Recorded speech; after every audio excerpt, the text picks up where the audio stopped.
Hello, everyone. Welcome to RiN Data Collectors Module 3. I am always happy to join you guys here. So today, we would begin with some of the questions that some of you asked from Module 2 and Module 3, and also from our the last question and answer session we had that was 2 days ago.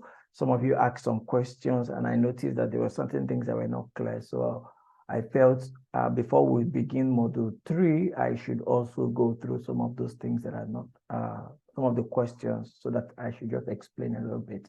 And top of the questions that I was asked was a question around informed consent. So what do we understand, or what do we know by informed consent? So informed consent refers to permission that is granted either verbally or writtenly by an individual to collect or process his or her personal data after understanding and agreeing. So this is something that we data collectors, you do every time in the field. You have to seek for people's consent to be able to carry out your work or your interview or investigation with them. So the intended purpose of this is just to collect and process information, and the rights are granted to the individual to make that decision. So, okay, I give you my consent. And another thing is that the person is agreeing to who this data may be processed by and also shared, because you could also share the information with other people. So this is just, then also the person is agreeing, what the person is agreeing to is any risk associated with the collecting and the processing of that information. So, but then how can we ensure people are informed to give consent? How do we ensure that we do this properly so that people are informed enough to give consent? So informed consent is not about just ticking a box that, okay, I've asked him, oh, I've asked. No, that's not just what informed consent is all about. It doesn't just stop and say, okay, I've done it. Don't do it to just check a box. It is a way that you treat the person, that you relate with the person, with the affected people, or the person who you are going to be interviewed. Is your way in which you are being transparent. So it's about letting people know what the data that you are collecting from them is being used for and how it's going to be processed. So it's not just about, oh, I've done it. No. So, and there is a standard procedure of doing this informed consent, and that is a standard procedure that are provided for you here, which is first is you ask some of the ways you introduce yourself is that you explain who you are. This is how you try to give someone consent. You have to introduce yourself. Then you introduce yourself, you explain how this or her data will be used and why you need it. You explain also how you intend to store the data. You also try to explain how you will share it with also other partners, maybe if you have third-party organizations that you're working with. You also relate to the information, how long you tend to keep the data. You also explain how they can contact our organization in case if they have any questions, or even in the case of trying to withdraw their own already given consent. So you ask the respondents if they want any feedback on some of the questions you have asked them. Of course, this depends on the nature of the survey that we are doing. So, but this is practically like the standard approach of how you collect or how you obtain consent when you give and at the end of it all, you also give the respondents a chance to either withdraw his or her consent or affirm it, and you keep proceeding. So informed consent is about letting people to know that their data is being used and for what it is used and for what it will be processed for. So if you follow this standard text, this standard procedure of maybe collecting this or getting a consent, then you are sure that you have covered every ground. So, but something that is important to collecting this information is that you have to go a step further. For example, the information we have provided to you is in English. And let us assume you are working in a deep, not in a rural area, and probably what they do not understand English, or they do not speak English very well. The person is not literate enough to communicate, to understand what you're saying. Yeah, you are also required to translate that the idea of informed consent to that individual. You have to translate the above message to, I know some of you are not interpreters. Yes, that is true, but to the extent possible, to your best possible, and try not to change the meaning of the things, but to convey it in your best way. So as RiN data collectors, you will get these steps as part of your task package, like what were that steps that you have shown. You get it as part of your task package. So, and if consent is taken in writing form, then you would have to you get forms that the people can sign. So if the consent is not embedded in the question, usually sometimes we embed the asking of consent in the question. So, oh, please, you just tick it that, okay, the participant consented that he or she's or his or her information to be taken. So usually we take it digitally, but then when you want to do it digitally or verbally, the rule of thumb is that someone should be there to witness that that person give you consent, so that in the court of law or in anything, so that the person can say, oh yes, I bore witness to that day. But however, you can have the written form which you go, so you have a standard form that you go with and you just get written consent. Yeah. So another thing is, after you have gotten the written consent and the responsible individuals has appended their signatures, you have to collect that evidence, because that is the only evidence that you have at the end of the day that consent was sought. However, like I've just mentioned here, consent can be gotten on a written form, which is the one we talked about. It can also be sought on a verbal terms, so it does not necessarily have to be written. But however, depending on the nature of the work and the level of data, the extent of personal identifiable data that you may be get face to face with, or you may be requiring, that determines like maybe like the level of because if it's an anonymous questionnaire that you are working with, so you don't need any personal identifiable data, so to speak. It's just to get random people or anonymous and make them submit, if that is the nature of the work you got. So in that case, you don't need, you may not necessarily need a written consent note or consent form. All you basically need is just to ask orally, oh, this is an anonymous interview, your names are not taken, or your these are not taken, just to get your views about the topic. So that's it. So another important aspect of this informed consent is that when you inform people, when people give you an informed consent, they also want a way for accountability. Okay, so for us at in our organization, we put up accountability structures to ensure that people have an idea or have a clarity in terms of what their data is being taken for, and in case they have any question or they want to get back to the organization, they can easily get back. And that is why setting up a complaint and feedback mechanism is very important, so that people can communicate back to you and say, okay, I don't want to do again, or please, what about that assessment you did that time? What is the situation? I want to know, just for knowing sake. Okay, we have our website where we have published all the papers. Please go and check. Something like that. I'm just giving as an example. So the complaint and feedback mechanisms are accountability structures, and they're very important. So it is essential that people have a way to get in touch with us as an organization. And in the case where they want to also withdraw, maybe on some particular type of interview, not every interview, not every assessment that we are doing, or every research that we're doing, research study, and everybody says, oh, I want to know. It's usually in the case of personally identifiable information. And yeah, the person can say, okay, I want to withdraw. Maybe he or she did a key informant interview with you, and at some point say, oh no, I want to withdraw. So that is why we create an avenue by which people can also contact us. All right, so that is fine. As you can see, I was just able to brush through informed consent, just to clarify all the questions that was asked during all these conversations. Okay, so let's go over to the business of today, which is the module 3. So first we have to reflect, as usual, we have to reflect on the past modules so far.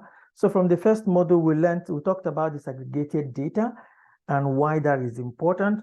You also learned that disaggregated data, how it carries some demographic information. We also learned from module 2, we discussed about biases and all the biases that people have, and also where these sources of biases are coming from.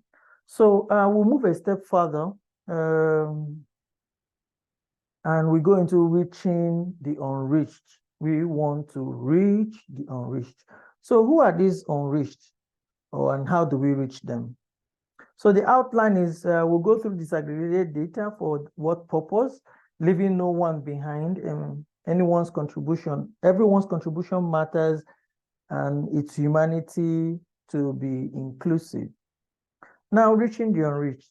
You must also understand at this point that disaggregated data allows us to better understand who we are reaching and who we are failing or who we are not reaching. When you have disaggregated data, in the sense, what we mean by disaggregated data is when data is disaggregated in terms of age and is splitted in terms of ranges, age ranges. It further goes down to gender, goes down to economic assessment, goes down to so many assessments, so many other variables. So yeah, that becomes like some of the interest. So disaggregated data by order of diversity factors such as ethnicity, minority groups may also be appropriate in some contexts, okay, as disaggregated data, and also in another context, maybe not. However, what is key important factors or variables in disaggregated data are sex, age, and disability. Sex, age, and disability. So, like I mentioned, these are always described in that sense. Okay, it's often used to describe inclusive data collection in counting people that were reached. For example, if you are providing some level of assistance to maybe XYZ, or you want to check, oh, how many people has received this government paper money or money, I've forgotten the names of that program. Money, yeah, okay, that's okay. And they want to give them that, you want to check and see how many people received that program money. So you can also, when you have that disaggregated data to investigate that, that particular program, you can say, okay, when government issued this trader money went to women selling fish, or this seller women went to only men, or this trader money went to, only disabled people, or people between the ages of 8 to 7, but it covers all. So these are some of the things that disaggregated, the insights it provides. Oh. So what are the objectives of collecting data on this disaggregated data? I've just mentioned them, but I want to place the beam on disability. So because we are talking about reaching the unreached. So who are these unreached people? People that are not able to be reached. These are people usually that are disabled. We are not usually reached, okay? So why is it important? Why do we even care to even start discussing about reaching the unreached? Number one is to determine who is at risk of exclusion and restricted participation. Because we are all joint heirs, we are all, for example, Nigerians, and we all own Nigeria. Nobody is more Nigerian than another person. So, and every Nigerian is as equally important to the country and the constitution as well as other people. So it's very important to ensure that everybody is included. So the essence of that is just to ensure that no one is excluded. So, so collecting this type of data identifies people at risk of facing barriers to access participation due to what? Non-enabling environment, which is in line with the rights-based approach. So persons with disabilities face many barriers. Some of us know this. Many of them face many barriers. That is why it is good for us at number 2 to determine the barriers that persons with disabilities they face. If you look at maybe some of our roads, they are not built to accommodate the blind or even accommodate the deaf or even accommodate those who have clutches or those who are on wheelchairs. So these are a lot of conversations. So you realize that people who have disabilities face a lot of barriers.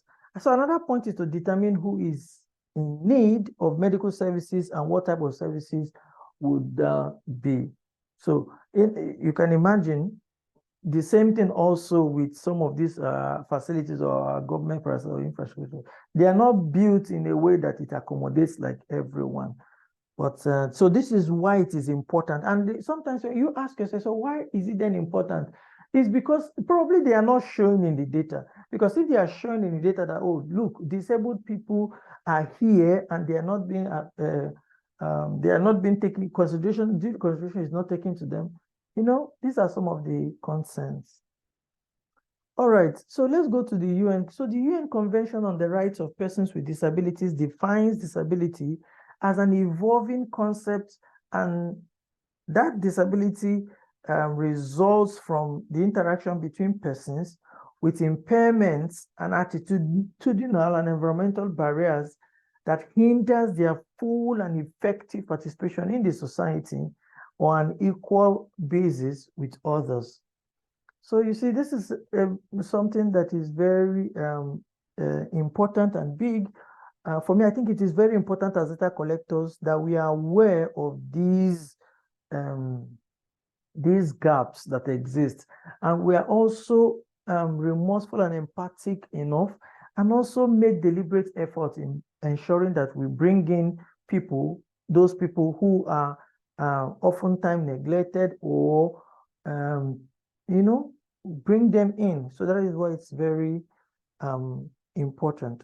So, and I would go on also to the Washington group questions. I'm going to tell you about these questions, but first, I will tell you that if you look at the situation all over the world, about 15% people of the global population is disabled, 15%, and they are usually overlooked. You and I know this, that they are many a times they are usually overlooked. No one, it's difficult to plan around them to say, okay, these are some certain services that are aimed at reaching people of this group. So there are so many challenges, but then disaggregating the data based on disability provides that information. Like I said, sometimes the data is not showing it. There are people, but the data is not showing it. And when you trace it down, why the data is not showing it, it could also be that they are not informed, or people don't, those who collect the data don't even actually reach them, you see. So because that's it, because that's the world of data. The world of data begins from the point of collection, and it's so important. And anyone or any group of persons you miss out at that time you realize that it is not possible to integrate those people, or to put in that, or to cook up that data at a later stage and input it. You see, so that's why from that point of data collection is where everything starts. And that's why we are paying this level of attention on this subject matter, so that it gets to you, so that you yourself, you are conscious of the situation and you can make a change. So what is this Washington group of questions? So the Washington group of questions is a group of 6 questions that was aimed at trying to describe, or to put like a question into the different types of disabilities that there is.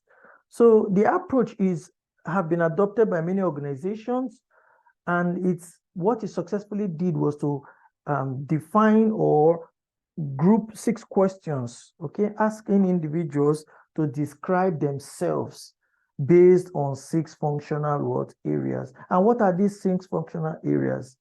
I'll show you in a minute. So these are the functional areas. First is seeing. 2 is hearing.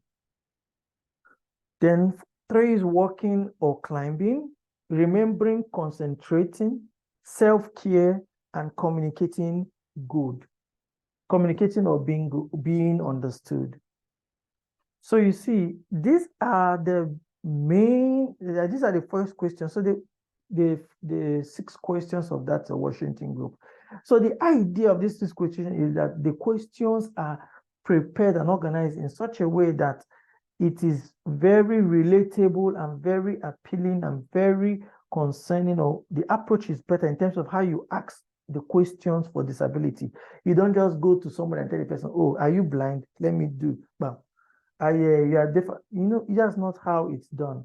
You have to, you know, organize it properly, and then you follow the question guides that is provided, and you would hit at the right questioning. So remembering is about, you know, you are not able to remember or concentrate. That's also kind of a problem. Then self-care. Some people are not just unable to take care of themselves. They are always quite untidy. All right. So my question again is, why are we not reaching to those people? Because we have mentioned that some of them cannot be reached, but the another problem is, why aren't we able to reach those people? So there are about 4 challenges, but one of them is physical barrier. Physical barrier is a big one. Yeah, because many of these disabled, they are challenged. You know, they're challenged. So many of the roads in our country, many of the facilities were not built with them in mind. They were not built, even our cities and our urban centers, how they were developed and designed. They were not built with them in mind. Some of the things you are seeing today are kind of makeshift. They were not really thought out in terms of accommodating people with disabilities. Another one is institutional barrier. So institutional barrier has to do with basically like all these bureaucracies, all these barriers, all these so many things. Like when people who are blind go to collect maybe like a certificate or go for something, it's usually very not as easy for them as it would be for just an ordinary person. You can also see the concentration of disabled people who come to the camp in terms of the NYC. That will give you like an insight of what is really happening in that sector. So another point is now the information and communication barriers. So many of them, so many. Somebody who is blind cannot see. Somebody who is deaf and dumb cannot hear. So even as they are also in like the same large group of disabilities, there are situations that each of them, there are certain realities that each of them cannot provide for each other. Because the one who sees and the one who is deaf and dumb, their worldviews are completely different. Okay. So I've talked about physical barrier, institutional barrier, information and communication barrier. Then now is the social or attitudinal barrier. This is also hinged on culture, a people's way of life, and it goes forth to, you know, to trickle down in a bad way, and people get the wrong ideas, okay, or people are not able to show the necessary empathy that they're supposed to show to their fellow human being. So one thing I would encourage you to do is this. Let's assume you are an aid worker and you are telling yourself, if I can rethink my attitude by showing respect for differences and acceptance of persons with disabilities, a part of human diversity, show empathy. So if you can dedicate some of your skills, some of your talents, you find that you should, it is not just only part of serving humanity or diversity, but also doing what? Showing what? Empathy. So we do not like to, so another thing I would like to ask you is, following today's session, if you have any barriers that you think that are some of the barriers for these disabled people, please on the comment section, I want you to quote those barriers. Let's discuss it. Let's see some of those barriers. I've mentioned 4 for you. Let's see other barriers that prevent people living with disability to be able to engage and, and be part of this society. Okay. So I wanted to use this illustration to show you how it is or how these things happen. Okay. For example, you can look at the first column. You will see that the child on the wheelchair wants to climb the staircase, but he or she is not able to. Why? The staircase was not fashioned ab initio to support the kind of movement that he would have loved to do there. That means with his bicycle. However, if you look at the next slide, the next picture below it, you will realize that the staircase has been a leeway has been provided for him or her to cross. Okay. Now, the same thing happened in the same picture. So this one is for someone who is crippled. In the other picture is for someone who probably has minimal hearing. So as a child, you can see they are giving an announcement, but he's not able to, feature into the announcement. But then he or she is able to do that when there was a sign language person. So he had a hearing deficiency, but he was making a sign, but no one could listen. But immediately they found an interpreter who could do sign language. That became easier. Okay. So as a wrap-up, I would like to say that the main purpose of this session actually is to bring to your consciousness the idea of supporting people living with disability, of including them in your own work, of including them. So the point is that many a times when you are in the field, you realize that many of these disabled people prefer to stay indoors. Some of them will stay back, will just out of maybe shame or so many things, they will lean back. So in that situation, some of our responsibilities is to go looking for them. We have to go out and look for them and go out there and be sure, because for example, and mind you, not all assessments requires this. Not some assessments may be so specific and tell you the type of people he or she wants you to provide, wants us to provide data on. So it's important that you understand this, that this is how it goes. So thank you very much for your time, and I hope that you have made some, drawn some benefits and insights from this. So I wish you all the best. I tried today not to make so much of a long video. All right. Thank you for your time. If you have any questions, please do not hesitate to ask me. Thank you and bye-bye.